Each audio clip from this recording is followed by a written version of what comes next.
ETF index mutual funds నేర్చుకుని stock మార్కెట్లో రాణించాలనుకుంటున్నారా? వెంటనే ఈ నెంబర్కి కాల్ చేయండి. నమస్తే, welcome back to Suman TV. Present మనతో పాటు ఉన్నారు తోడు నీడ ఆర్గనైజేషన్ నుంచి రాజేశ్వరి మేడం. నమస్తే మేడం. నమస్తే నవీన. మేడం, మ్యారేజ్ గురించి మాట్లాడుకుంటే అసలు పెళ్లి చేసుకోవడానికి ఏది కరెక్ట్ ఏజ్, ప్లస్ ఈ మధ్య కాలంలో చూసుకుంటే యువత పెళ్లి చేసుకోవడానికి చాలా భయపడిపోతున్నారు. నాకేంటంటే ఈరోజు ఒక 3 segments గా చెప్పండి. పెళ్లి చేసుకోవడానికి విముఖత ఎందుకు చూపిస్తున్నారు అనేది ఒకటి, మరి ఒక లేట్గా పెళ్లి చేసుకుంటే వచ్చే ప్రాబ్లమ్స్ ఏంటి, ఒకవేళ పెళ్లికి రెడీ అయిపోతే ఎలాంటి జాగ్రత్తలు తీసుకోవాలి? పెళ్లికి విముఖత చూపించడానికి ప్రధానమైన కారణం ఏంటంటే everybody needs their own independent life. ఇదివరకు ఏంటంటే సర్దుబాటు గుణం అనేది ఉండేది. సర్దుబాటు గుణం బొత్తిగా శూన్యం అనకూడదు, కానీ కామెంట్ చేయకూడదు అలాగా. అంటే ఇప్పుడు భార్యాభర్త కలిసి జీవించడంలో ఒక అడ్జస్ట్మెంట్ ఉండేది. ఒక్కొక్కసారి భర్త మాట నెగ్గితే ఈవిడ తగ్గాల్సి వస్తుంది, ఒక్కొక్కసారి ఈమె మాట ఆయన తగ్గాల్సి వస్తుంది. నేను తగ్గేదే లేదు అనేది ఏదో సినిమాలో చెప్పినట్టు నేను తగ్గేదే లేదు అంటే సంసారం నడవదు కదా. అంచేత ఈ గొడవలు ఎందుకు, నా దారి నేను ఇండిపెండెంట్గా ఉంటే హాయిగా వెళ్ళిపోతుంది కదా జీవితం. ఇంకొకళ్ళతో నాకు పోటీ ఎందుకు? ఈ పోటీ విషయంలో ఈ ఒక భార్యాభర్తల విషయంలో కాదు, రూమ్మేట్ల విషయంలో కూడా ఉంది. ఇప్పుడు నేను తార్నాకాలో వెళ్ళి తీసుకున్నాను. సీనియర్ సిటిజన్స్ పెళ్లి చేసుకోవడం ఇష్టం లేని వాళ్ళు 4 ఆడవాళ్ళు కలిసి ఉండొచ్చు, లేదా 4 మగవాళ్ళు కలిసి ఉండొచ్చు. ఇల్లు ఫర్నిచర్ అన్నీ ఉన్నాయి, వంట మనిషి పని మనిషిని పెట్టుకుని ఖర్చులు షేర్ చేసుకోవచ్చు. అంటే 3 సంవత్సరాలు 4 సంవత్సరాలు పెట్టాను, ఒక్కళ్ళు రాలా. ఎందుకు రాలేదు? ఒంటరిగా ఉండే బదులు ఎవరో ఒకరు తోడు, ఇంకొక లేడీ తోడు ఉంటుంది కదా అంటే ఆమెతో పడదు నాకు. ఎందుకు పడదంటే ఏవో ఒక అభిప్రాయ భేదాలు వస్తాయి. వచ్చినా నీ దోస్తేం కాదు, నీ హస్బెండ్ కాదు, ఫ్రెండే కదా. వస్తే ఎవరి అభిప్రాయం వాళ్ళకు ఉంటుంది కదా. అంటే అసలు అభిప్రాయ భేదాలు రావడం ఎందుకు, గొడవలు ఎందుకు? స్నానం దగ్గర, బాత్రూమ్ దగ్గర ఇంకోటో అభిప్రాయాలు కలవు. తర్వాత ఫోను పెద్ద కారణం. ఈ ఫోన్ మాట్లాడడం మొదలెట్టిన తర్వాత ప్రపంచంలో ఎవ్వరూ కూడా ఇంత చిన్న పిల్లలు కూడా చేతిలో ఫోన్లే. ఈ ఫోన్లు అలవాటు అయిపోయి రోడ్డు మీద ఇట్లా నడుస్తూ కూడా ఫోన్ చూసుకుంటూ నడుస్తారు. అదేదో అర్జెంట్ పక్కన ఆగి 1 నిమిషం చూసుకోవచ్చు కదా, అది 1 నిమిషంతో పోదు. ఇలా చూస్తూనే ఉంటారు, లిఫ్ట్ ఎక్కితే చూస్తూనే ఉంటారు. అంటే అసలు ఫోను లేకుండా మనిషి ఉండలేకపోతున్నారు. దానివల్ల ఫోన్ తోటే సగం జీవితం వెళ్ళిపోతుంది. ఫోన్లో వచ్చే యూట్యూబ్లో వచ్చేవి చూసుకుంటారు, లేకపోతే జోక్స్ చూసుకుంటారు, లేకపోతే ఫ్రెండ్తో మాట్లాడుకుంటారు. ఏదైనా ఫోన్లో మాట్లాడుకోవడమే బాగుంది, కానీ కలిసి ముఖతః ఇలా ఎదురుగా కూర్చొని మాట్లాడుకోవడం అంటే ఇష్టం ఉండట్లా. రెండోది ఏంటంటే, ఇప్పుడు ఇదివరకు బాయ్స్ హాస్టల్స్ వేరు, గర్ల్స్ హాస్టల్స్ వేరు ఉండేవి. ఇప్పుడు లివింగ్ రిలేషన్ హాస్టల్స్ కూడా వచ్చేసాయి. అంచేతే పెళ్ళెందుకు, మనం కావాలన్న నాళ్ళు అంటే అందరినీ నేను అంటలే, తప్పుపట్టద్దు. అలా కొంతమంది అలా కావాలనుకున్న వాళ్ళు లివింగ్లోకి వెళ్ళిపోతున్నారు. మన అవసరాలు తీరిపోతున్నాయి ఇక్కడ. మన అవసరాలు తీరిపోయినప్పుడు పెళ్లి చేసుకున్నా ఇంతకంటే ఏముంది? పెళ్ళి అనేది ఒక బరువు, ఒక బాధ్యత, ఒక బైండింగ్ అన్న ధోరణి బాగా ఉంది యువతలో. అంటే ఈ పెళ్లి వల్ల ఈ బాదరబందీలు, ఈ బాధ్యతలు ఎందుకు? మనకు హాయిగా ఇలా ఉంటే పోతుంది కదా. బెంగళూరులో ఒక అసోసియేషన్ కూడా మొదలెట్టారు, పెళ్ళి ఎక్కర్లేదు అని. అందులో చాలామంది మెంబర్స్గా కూడా చేరారు. అంతే పెళ్లి కంటే మన అవసరాలు తీర్చుకోవడానికి ఒక లివింగ్ రిలేషన్లో ఉంటే కొన్నాళ్ళు తీరుతాయి కదా.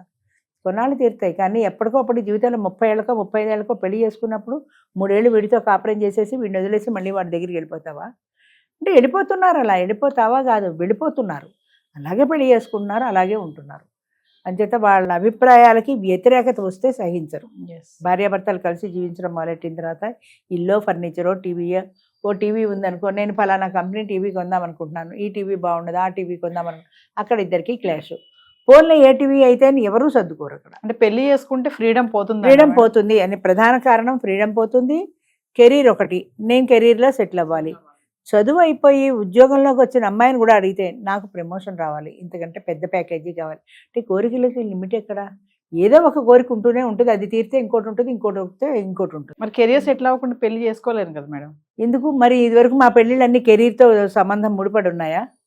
ఇప్పుడు పెళ్ళి అయిన తర్వాత చదువుకున్న వాళ్ళు లేరా? పెళ్ళి అయిన తర్వాత ఉద్యోగాలు చేస్తున్న వాళ్ళు లేరా? పెళ్ళి కావాలి, ఉద్యోగం కావాలి, తర్వాత ప్యాకేజీలు. నా ప్యాకేజీ కంటే వాడి ప్యాకేజీ ఎక్కువ ఉండాలి, మళ్ళీ నా ప్యాకేజీ కంటే తక్కువ ఉంటే నాకు ఇన్సల్ట్. కాబట్టి నాకు 2 లక్షల ప్యాకేజీ అంటే వాడికి కనీసం 3 లక్షల ప్యాకేజీ ఉండాలి.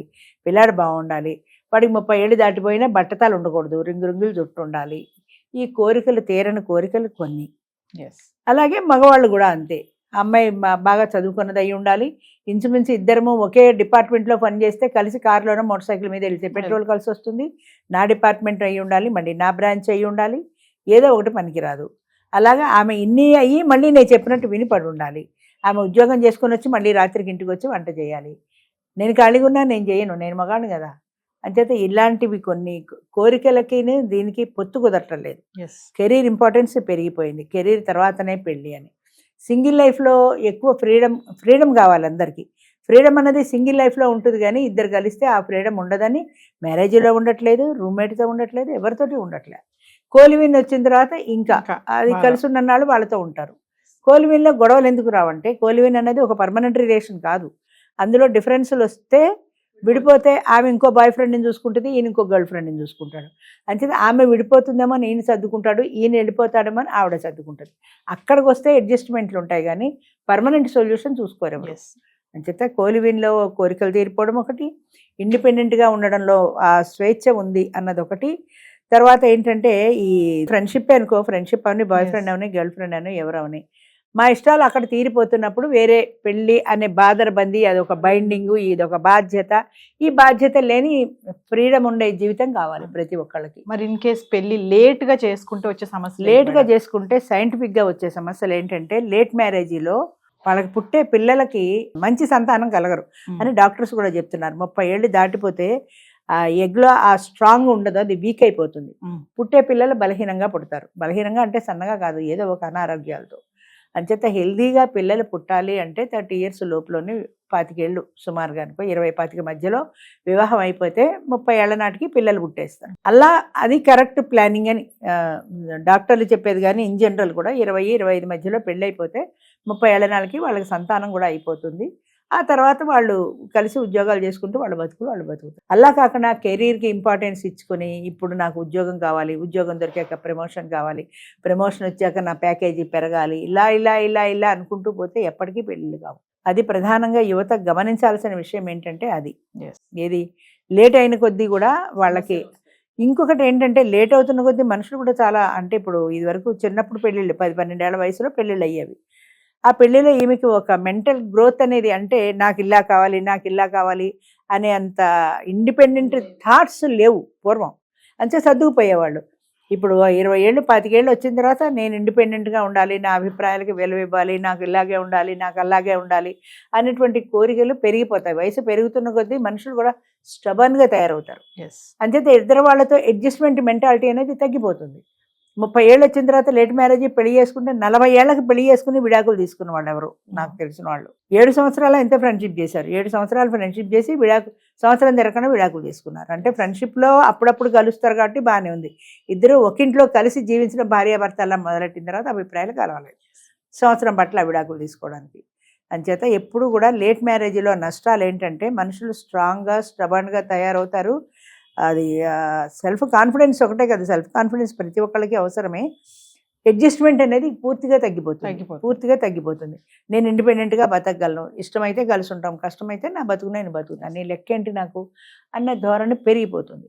అంటే ఫైనల్గా మరి నేను ఇంకా పెళ్ళికి సిద్ధం అన్న వాళ్ళకి మీరు చెప్పే, అంటే పెళ్ళికి సిద్ధపడి ఇంకా రెడీ అయిన వాళ్ళు ఎలాంటి జాగ్రత్తలు తీసుకోవాలి? పెళ్లి సిద్ధమైన వాళ్ళు ముందుగా అసలు వాళ్ళు తెలుసుకోవాల్సిన విషయం ఏంటంటే, ఇంకొక వ్యక్తితో కలిసి నా జీవితాన్ని పంచుకున్నప్పుడు, ఇద్దరం కలిసి ఒకే ఇంట్లో జీవిస్తున్నప్పుడు సర్దుబాట్లు దిద్దుబాట్లు తప్పనిసరిగా వస్తాయి.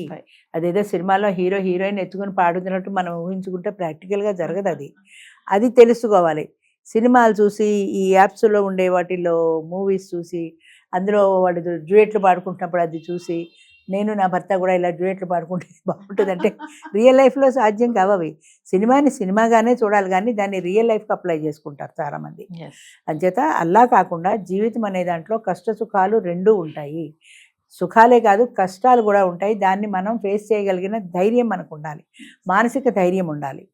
అది అర్థం చేసుకోవాలి. ఇంకొక వ్యక్తితో కలిసి జీవించేటప్పుడు వాళ్ళ మాటకు కూడా నేను కొంత విలువ ఇవ్వాలి అన్న విషయం ఇద్దరూ అర్థం చేసుకోవాలి. భర్త అర్థం చేసుకోవాలి, భార్య అర్థం చేసుకోవాలి. అంచేత సర్దుబాటు గుణం అనేది ప్రధానంగా నాకు కావాలి. ఇది అవతల వ్యక్తి ఇష్టాలని నేను అర్థం చేసుకోవాలి. ఇవాళ నేను సినిమాకి వెళ్దాం అనుకున్నా, మా ఆయనకి ఖాళీ లేదు, వద్దన్నాడు. వద్దంటే నా జీవితం అయిపోయిందా? ఇంకో రోజు వెళ్తాను నేను ఎందుకు అనుకోను? లేదు, ఇవాళ వెళ్దామంటే ఇవాళ రావాల్సిందే. అంత చిన్న చిన్న విషయాల్లో కూడా దెబ్బలాడుకునే బదులు సర్దుబాటు ఉండాలి, ప్రధానంగా సర్దుబాటు ఉండాలి. అవతల వ్యక్తిని అర్థం చేసుకోవడానికి మనం ప్రయత్నం చేయాలి. అయితే మనం అనుకుంటాం, నేను అర్థం చేసుకుని ఆయన నన్ను అర్థం చేసుకోలేదు అని. ఆయన కూడా నేను అర్థం చేసుకునే ప్రయత్నం చేయాలి, కరెక్టే. ప్రయత్నం చేయకపోతే నువ్వు ఓర్పుగా చెప్పుకో, అయినా వినకపోతే ఆ మూర్ఖుడు ఇంత అనుకో. సర్దుబాటు కూడా నీకు అలవాటు చేసుకో. జీవితం ఎవరు కావాలనుకుంటే వాళ్ళకి. నేను ఎందుకు సర్దుకోవాలి, అక్కలైతే విడాకులు తీసుకుంటా. విడాకుల కేసులు అందుకే పెరుగుతున్నాయి. విడాకులు చేసుకుంటా, ఇంకో పెళ్లి చేసుకుంటా. పెళ్లి ఆప్షన్ కూడా వచ్చింది కదా. 28 ఏళ్ళకి పెళ్లి చేసుకుంటే 30 ఏళ్ళకి విడాకులు చేసుకుంటే 32 ఏళ్ళకి ఇంకో పెళ్లి. ఎన్ని పెళ్లిళ్ళు చేసుకుంటావు? వాడు ఇంతకంటే మంచివాడు అన్న గ్యారంటీ ఉందా? ఇప్పుడు నా దగ్గరికి వస్తారు తోడు నెలలో 50 yearsకి డైవర్స్ కేసులు ఎక్కువ. ఏమయ్యా నువ్వు డైవర్స్ తీసుకున్నావు, ఇప్పుడు పెళ్లి చేసుకుంటావు, పెళ్లి చేసుకున్నప్పుడు మంచిది వస్తుంది, పెద్ద పెళ్ళం కంటే ఈమె మంచిదనే గ్యారంటీ ఉందా? గ్యారంటీ లేదు కదా. నువ్వు నమ్మి చేసుకుంటావు. ఆవిడ ఇంతకంటే ఘోరం అయితే ఏం చేస్తావు? అంచేత ఉన్నంతలో పెద్ద ఆవిడతోటి సర్దుకోవచ్చు కదా అంటే ఒప్పుకోరు. ఆవిడ సంగతి మీకు తెలియదు మేడం అంటారు. ఆవిడని అడిగితే ఆవిడ అదే చెప్తుంది, ఆయన సంగతి మీకు తెలియదు మేడం. నిజంగానే నాకు తెలియదు. కానీ నేను చెప్పేది ఏంటంటే, మీ ఇద్దరు ఇంకొకరితో ప్రయత్నం చేసుకునే బదులు ఇంకొకరైనా ఇంతే కదా, అదేదో మనమే సర్దుకుంటే పోతుంది కదా అని సర్దుకునే ప్రయత్నం చేయండి. సర్దుకుందే జీవితం వెళ్ళదు, పెళ్ళి అసలు వెళ్ళదమ్మా.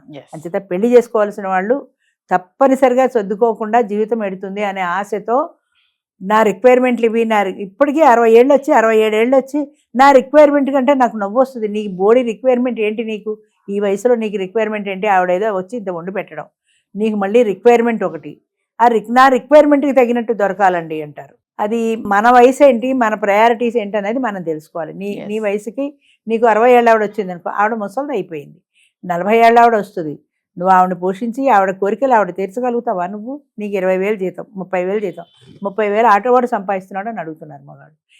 ఎంతవరకు ఆవిడ కోరికలు నువ్వు తీర్చగలుగుతావు? 40 ఏళ్ళ వాళ్ళకి చాలా కోరికలు ఉంటాయి. హోటల్కి వెళ్ళాలి, సినిమాలకు వెళ్ళాలి, షికార్కి వెళ్ళాలి. నీకు 60 ఏళ్ళు దాటిపోయాయి, 3 గంటలు కూర్చుంటే నడుము నొప్పి, హోటల్ భోజనం పడదు. మరి కేవలం నీ సేవ చేయడానికని ఎవరు ఈ రోజుల్లో రావటం లేదు. అదే అర్థం చేసుకోవాలి. అది అర్థం కాకుండా మితిమీరిన కోరికలు పెట్టుకుని ఆ రిక్వైర్మెంట్కి తగినట్టు అంటే ఎవ్వరికీ జరగదు. రిక్వైర్మెంట్కి తగినట్టు జీవితంలో సర్దుబాటు కావాలి. భార్యాభర్తలు అన్న తర్వాత అభిప్రాయ భేదాలు చాలా సహజంగా ఉంటాయి. దాన్ని సామరస్యంగా పరిష్కరించుకోవాలి.